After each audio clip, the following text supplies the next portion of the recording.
Olá pessoal, estamos de volta com o Correio do Guerra. O Campeonato Paraense está recomeçando e agora vamos interagir com você que mandou suas mensagens. Enfim, é a hora do nosso bate-papo virtual a partir de agora aqui no Nesf.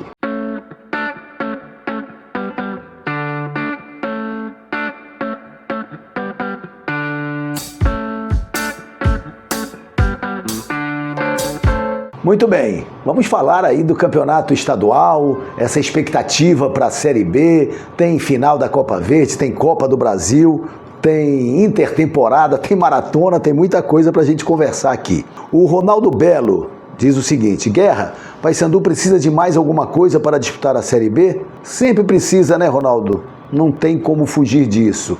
Paysandu realizou mais contratações, né? Agora incorporou ao elenco o lateral esquerdo Heverson e os volantes André Lima e Dudu Vieira.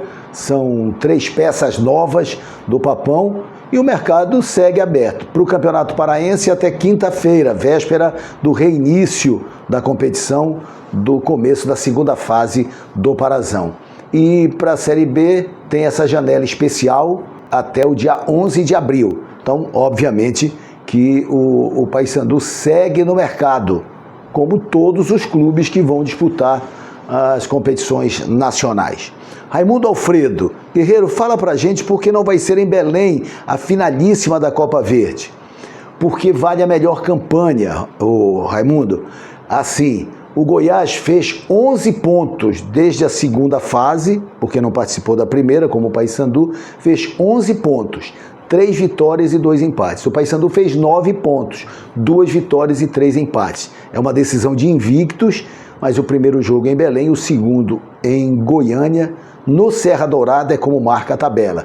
Edson Carvalho, o Remo era para ter dispensado o Rodrigo Santana e sua comissão técnica quando foi eliminado pelo São Raimundo de Roraima. Mas veja só como são as coisas, hein, Edson? O Remo acabou contemplado com a paralisação do campeonato. O Daniel Paulista chegou e teve a oportunidade de realizar uma intertemporada de 10 dias. Segue em Barcarena, só volta sábado para jogar domingo.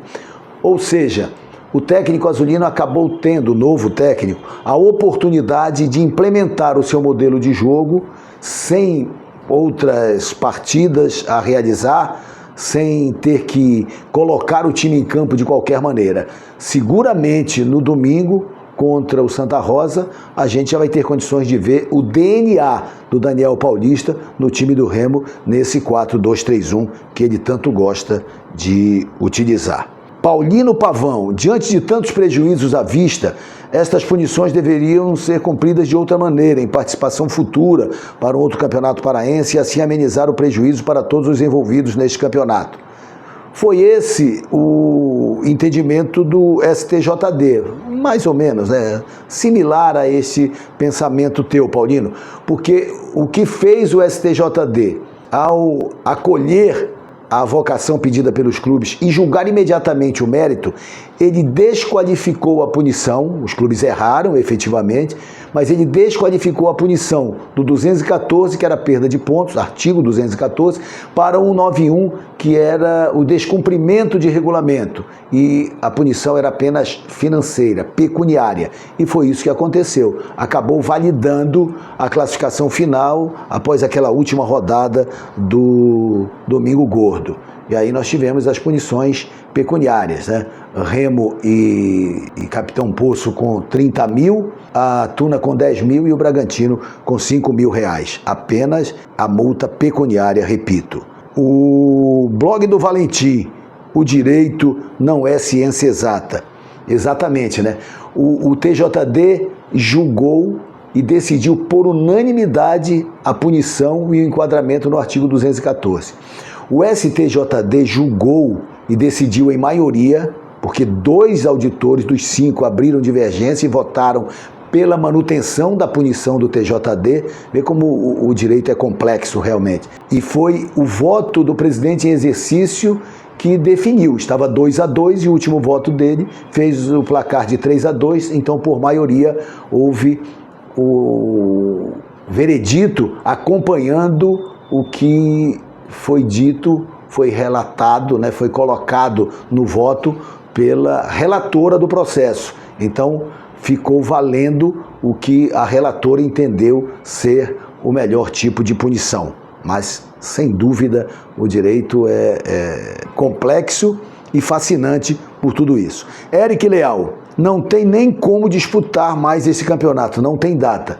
Olha, Eric, temos datas para as quartas de final, né? Sexta-feira, 21 horas, Paysandu e Capitão Poço. Sábado, 15 horas, Bragantino e Águia. Domingo, 10 da manhã, Castanhal e Tuna. E domingo, 17 horas, Remo e Santa Rosa. E terça-feira, dia 1º de abril, a primeira semifinal. A segunda semifinal na quarta-feira, dia 2. Lembrando, quartas de final e semifinal, jogo único.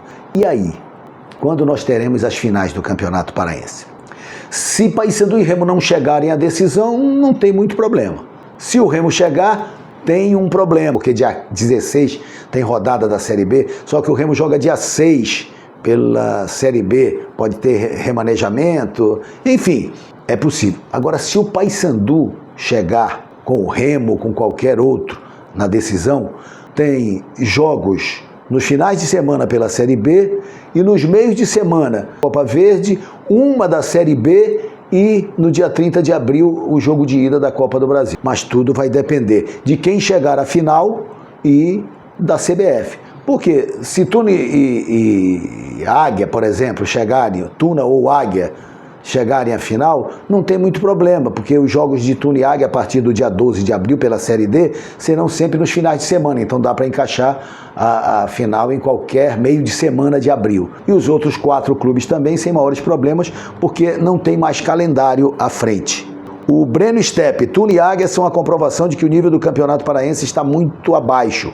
Outros clubes pequenos de outros estados sempre dão trabalho na Copa do Brasil. A nossa campanha na Copa do Brasil foi muito ruim, né? O Águia foi goleado, a Tuna foi goleada, o Remo acabou perdendo o jogo e o protagonismo na partida contra o Criciúma, numa eliminação que a gente pode considerar precoce, apesar de ser um jogo de iguais, e vamos ver como é que o Paysandu vai se comportar. Agora, que ficou um gosto amargo na nossa campanha da Copa do Brasil até agora, ficou sim. O Antônio Oliveira diz: Guerreiro, estou acompanhando aqui em Rurópolis, no oeste do Pará. Gostei de ver a evolução do Paysandu, ainda tem espaço para melhorar. Realmente a gente vê um crescimento do Paysandu, um nível de oscilação mais baixo, uma consistência maior. O Luizinho Lopes está conseguindo, em pouco tempo eu diria, colocar o Paysandu numa outra dinâmica e recuperar jogadores como o PK. O maior exemplo disso é o PK, né? O Paysandu mostrou esta evolução e está chamando a atenção do torcedor. Então, sem dúvida alguma, precisamos dar esse crédito ao Luizinho. Claro que agora nós vamos ter jogos de maior envergadura, isso vale para o Paysandu, vale para o Remo, né? Série B é outro patamar e a gente tem que entender desta forma. O Paysandu contratou, o Remo contratou também, tem novidades e ainda podem contratar mais os dois. O Janderson no Remo, por exemplo, está virando titular. É uma opção. O Daniel Cabral também é uma outra alternativa e está ganhando a condição, pelo menos a priori, de uma das volâncias, a titularidade de uma das volâncias. Então, o mercado segue aberto, repito, até 11 de abril e a gente precisa ser mais efetivo e competente nesta Série B. Paysandu e Remo precisam fazer uma Série B sempre olhando para cima, é o que a gente espera. Obrigado, amigos, estaremos de volta a qualquer momento e vamos conversar de novo com você que faz o Correio do Guerra. Um abraço.